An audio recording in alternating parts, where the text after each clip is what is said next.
everyone, I'm Arnina Zera, and in today's I would like to explain about the modes and types of interpreting, but now I only explain about the modes of interpreting.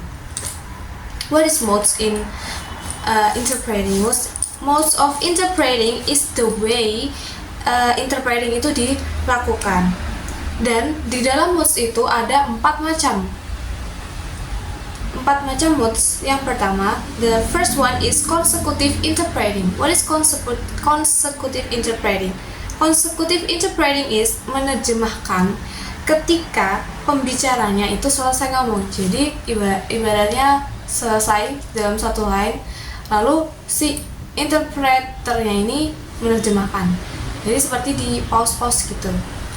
Nah, and the second is simultaneous interpreting. Simultaneous interpreting itu menerjemahkan tanpa di pause.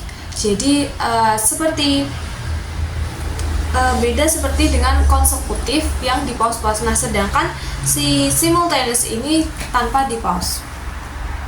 Nah, untuk konsekutif itu biasanya tekniknya menggunakan teknik note taking technique. Biasanya digunakan pada small meeting kecil. Nah, sedangkan simultaneous interpreting ini, interpreternya itu dibekali sebuah alat. Nah, lalu ditempatkan di tempat tertentu. Jadi there is a booth khusus untuk si interpreternya itu. Nah, lalu penerjemahnya biasanya berpasangan sekitar 20-30 menit. Nah, biasanya digunakan saat partisipannya itu banyak atau di acara press conference mungkin ya, seperti PBB conference gitu.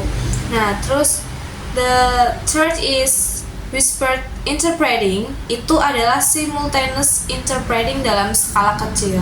There is like a simultaneous interpreting but in skala kecil. Jadi penerjemahnya itu menerjemahkan tanpa alat. Karena kan memang hanya beberapa dalam skala kecil saja gitu, meeting kecil-kecilan gitu. And then karena whispered interpreting ini bukan berarti berbisik-bisik bukan, tapi menerjemahkan dalam keadaan pelan gitu, menggunakan suara yang pelan. Karena dalam skala kecil hanya meeting kecil-kecilan saja gitu. And then the last is side interpreting, reading dan speaking. Biasanya mereka diminta untuk menerjemahkan dokumen, lalu diterjemahkan dengan membaca dokumen tersebut. Jadi dikasih teks ini, nah ini teksnya dalam bahasa Inggris misalkan, lalu diterjemahkan dalam bahasa Indonesia. Nah, jadi ini si interpreter ini menerjemahkannya membaca si dokumen tersebut yang sudah diterjemahkan. Biasanya itu dikasih waktu untuk menerjemahkan teks tersebut. Alright, okay, I think enough and thank you very much. Wassalamualaikum warahmatullahi wabarakatuh. Bye.